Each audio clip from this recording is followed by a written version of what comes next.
Baik, Assalamualaikum warahmatullahi wabarakatuh dan selamat sejahtera. Apa khabar semua?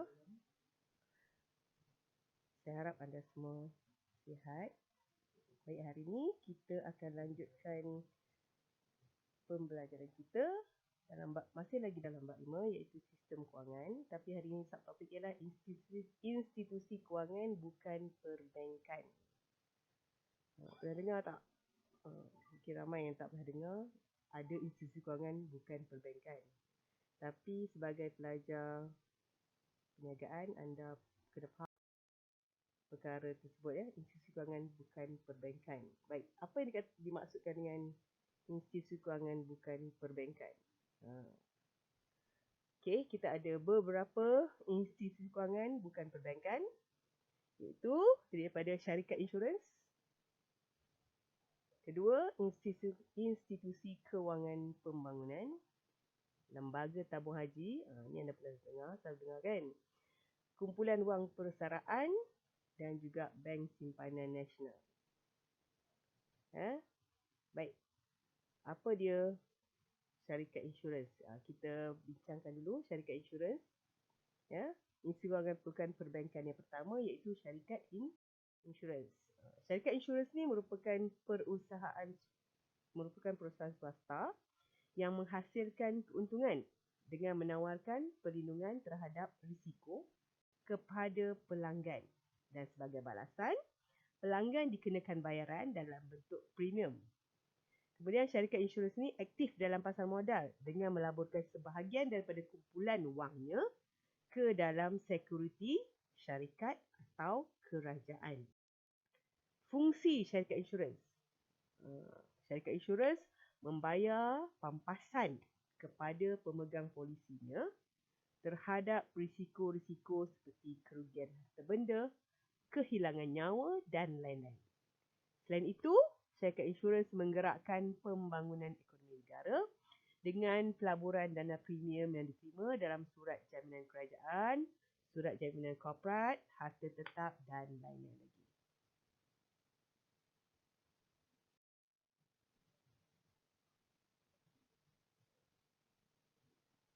Institusi kewangan bukan perbankan yang kedua ialah institusi kewangan pembangunan. Ia ditubuhkan khas untuk menggalakkan sektor-sektor ekonomi strategik tertentu. Fungsi institusi kewangan pembangunan ialah mengkhusus dalam penyediaan pinjaman jangka sederhana dan panjang, modal ekuiti dan jaminan untuk pinjaman-pinjaman. Yang kedua, menyediakan perkhidmatan perunding dan nasihat dalam pengenalpastian dan pembangunan projek-projek baru, di samping nasihat dan bantuan kewangan teknikal dan pengurusan. Bantuan kewangan, teknikal dan pengurusan. Institusi-institusi ini menjadi pelengkap kepada institusi perbankan dalam menyediakan pembiayaan kewangan untuk sektor-sektor strategik seperti pertanian, infrastruktur, perkapalan, perkilangan dan ekspor serta perusahaan kecil dan sederhana. Contoh institusi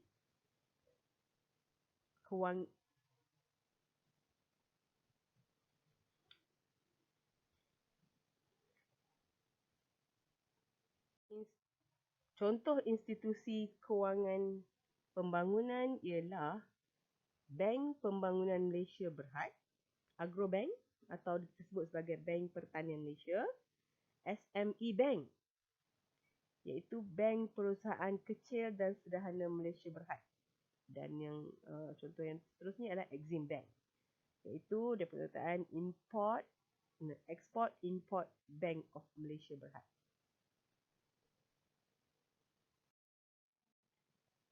Yang ketiga ialah lembaga tabung haji. Yang ketiga lembaga tabung haji, di mana ia ditubuhkan pada 30 September 1963 dan tujuan utamanya adalah untuk membolehkan orang Islam menabung bagi menunaikan fardu haji. Ia juga membolehkan orang Islam mengambil bahagian yang berkesan dalam bidang penanaman modal melalui cara halal di sisi Islam.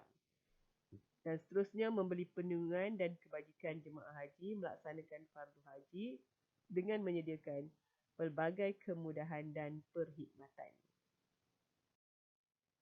Fungsi Lembaga Tabung Haji ialah menguruskan perjalanan haji bagi umat Islam, menyediakan kemudahan tabungan untuk umat Islam menabung, dana sebagai dana simpanan yang digunakan untuk tujuan pelaburan dalam kegiatan berlandaskan hukum syarak, dan menyediakan pinjaman kepada pelanggan untuk tujuan perubatan, pendidikan atau pembelian aset. Baik, institusi kewangan bukan perbankan yang keempat ialah kumpulan wang persaraan. Kumpulan wang persaraan adalah skim kewangan yang dibentuk untuk tujuan menyediakan keselamatan sosial dengan cara faedah persaraan, perubatan, kematian dan ketidakupayaan kepada ahli dan tanggungan mereka.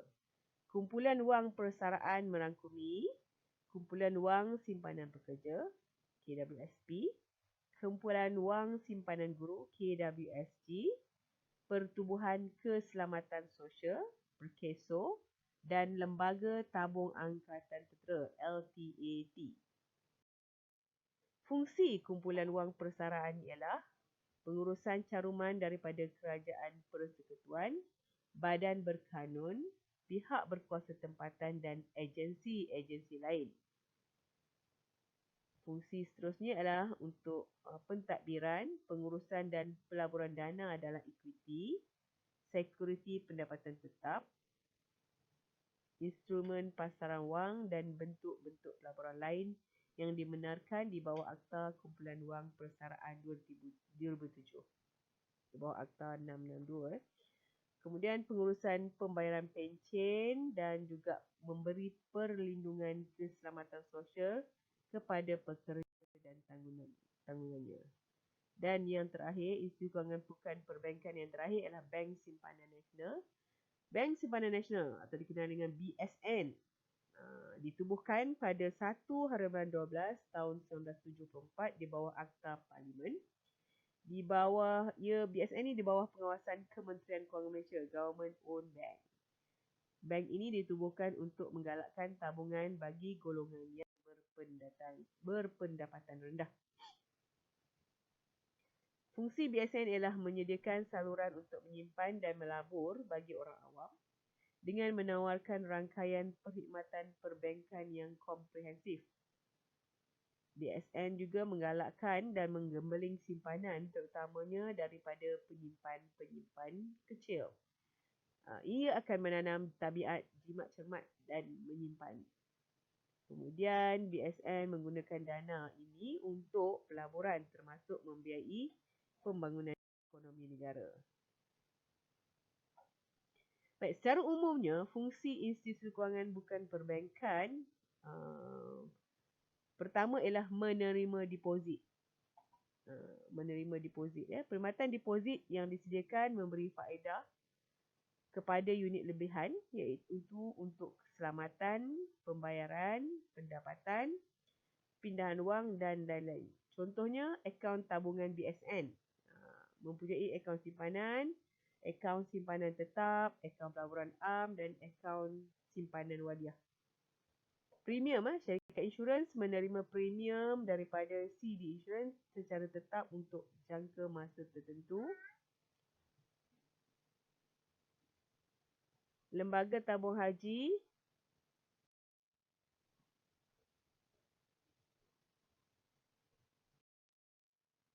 yang kedua, menggalakkan tabungan. Perkhidmatan tabungan membolehkan unit lebihan memperolehi keuntungan dalam bentuk faedah dan keuntungan. Contohnya, menyediakan perkhidmatan simpanan wang terjamin yang dijamin oleh kerajaan dan meyakinkan pendeposit. Menawarkan pulangan yang menguntungkan dan ini akan menimbulkan minat masyarakat untuk menabung. Memudahkan pengeluaran dan pembayaran dibuat Contoh, BSN terdapat mesin juruwang elektrik. Pembayaran menerusi tali perbankan seperti perintah sedia ada dan debit langsung. Ketiga, menggalakkan pelaburan. Dana dari unit lebihan yang dideposit atau ditabungkan boleh digunakan untuk dilaburkan dalam sektor ekonomi yang memerlukan dana. Contoh, tabung haji melabur dalam pelbagai projek pelaburan hartanah, pembinaan dan perladangan.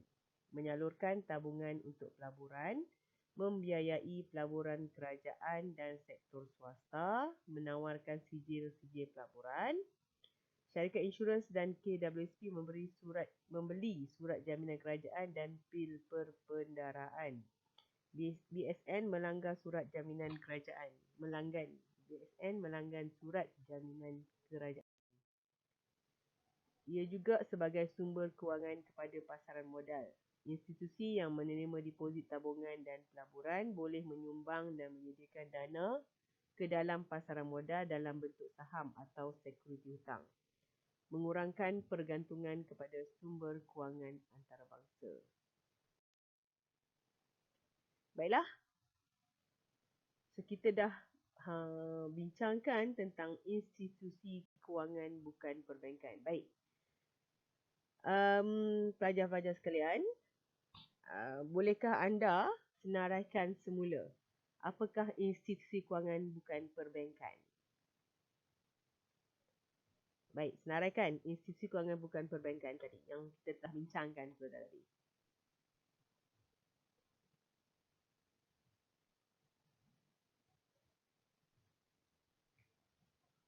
Bagus. Betul anda berjaya menyatakan institusi kewangan bukan perbankan. Tahniah. Iaitu yang pertama apa dia tadi? Syarikat insurans, institusi kewangan pembangunan, lembaga tabung haji, kumpulan wang persaraan dan bank simpanan nasional. Okay. So, at least sekurang-kurangnya anda boleh sebut 3 institusi kewangan bukan perbankan tu. Jika betul 3 tu, baguslah. So, kita masuk kepada subtopik yang seterusnya iaitu peranan Badan Kawal Selia. Sebelum itu kita kenalkan kepada anda apakah Badan Kawal Selia. Badan Kawal Selia terdiri daripada Bank Negara Malaysia, Bursa Malaysia dan Suruhanjaya Security. Baik, kita berkenalan dengan lebih lanjut. Mungkin anda biasa dengar Bank Negara Malaysia, tapi kita nak bincangkan tentang peranan dia dalam institusi perbankan bukan institusi kewangan bukan perbankan. Bank Negara Malaysia iaitu merupakan Bank Pusat Malaysia, berada di puncak struktur monetary dan kewangan negara. Objektif utama bank ini adalah untuk menggalakkan kestabilan monetary dan kestabilan kewangan yang kondusif untuk pertumbuhan mampan ekonomi Malaysia. Fungsi-fungsi Bank Negara Malaysia dalam mengawal selia seperti yang termaktub di bawah Akta Bank Negara Malaysia 2009 adalah: pertama, untuk mengawal selia dan menyelia institusi kewangan yang tertakluk kepada undang-undang yang dikuatkuasakan oleh bank. Kedua, untuk mengadakan pengawasan ke atas pasaran wang dan pasaran pertukaran asing, untuk menjalankan pengawasan ke atas sistem pembayaran dan untuk menggalakkan rejim kadar pertukaran asing yang selaras dengan asas ekonomi. Baik, Badan Kawal Selia yang kedua ialah Bursa Malaysia. Bursa Malaysia adalah sebuah syarikat pemegang bursa yang diluluskan di bawah Seksyen 15 Akta Pasaran dan Perkhidmatan Modal 2007. Sebuah syarikat awam yang terhad oleh saham-saham di bawah Akta Syarikat 1965.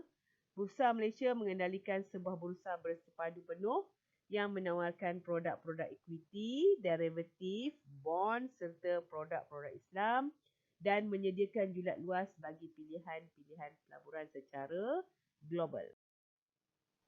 Pasaran saham merupakan satu tempat di mana syarikat boleh menaikkan modal supaya sesuatu perniagaan boleh dimajukan. Biasanya ini berlaku apabila syarikat itu ingin memperluaskan perniagaannya, tetapi modal yang sedia ada tidak mencukupi. Maka syarikat itu boleh mengambil keputusan untuk mengapungkan syarikat secara awam, di mana sebahagian daripada syarikat itu akan dijual kepada pelabur individu dan pelabur pelabur institusi. Fungsi Bursa Malaysia. Pertama, pengawal dan operator pasaran barisan hadapan bagi security dan derivatif yang didagangkan di bursa. Kedua, mempunyai tata wujud dan tata urus serta peraturan-peraturan yang mengawal tindak tanduk organisasi peserta dan peserta dagangan masing-masing dalam urus niaga, security dan derivatif. Yang ketiga, bertanggungjawab bagi pengawasan pasaran dagangan dan bagi penguatkuasaan keperluan penyenaraian yang membutirkan kriteria-kriteria untuk penyenaraian, keperluan pendedahan dan piawaian-piawaian yang perlu dikekalkan syarikat-syarikat tersenarai. Yang ketiga, badan kawal selia yang terakhir ialah Suruhanjaya Security.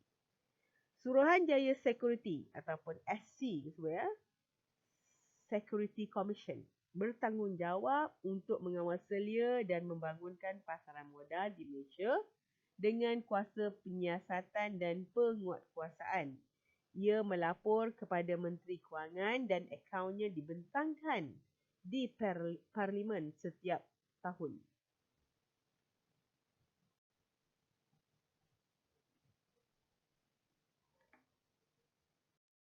Di antara fungsi pengawalan selia SC termasuk mengawal selia bursa-bursa, rumah-rumah penjelasan dan depository pusat. Yang kedua, pihak berkuasa bagi mendaftar prospektus syarikat selain daripada kelab rekreasi tidak tersenarai. Yang ketiga, pihak berkuasa bagi meluluskan terbitan bond. Keempat, mengawal selia semua perkara yang berhubung kait dengan security dan kontrak-kontrak niaga hadapan. Dan memastikan perilaku yang betul di kalangan institusi, pasaran dan individu berlesen. Baiklah pelajar-pelajar,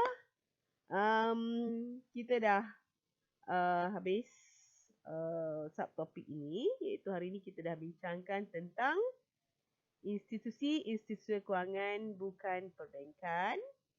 Kita ada institusi kewangan bukan perbankan terdiri daripada syarikat insurans,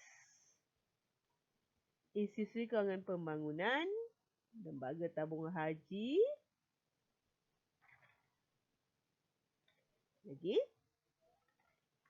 kumpulan wang persaraan dan bank simpanan nasional. Okey, dan kemudian kita bincangkan tentang badan kawal selia dan peranannya. Ada 3 badan kawal selia terdiri daripada bank pusat ataupun Bank Negara Malaysia, Bursa Malaysia dan juga Suruhanjaya Security ataupun Security Commission. Baik, sekian. Assalamualaikum warahmatullahi wabarakatuh.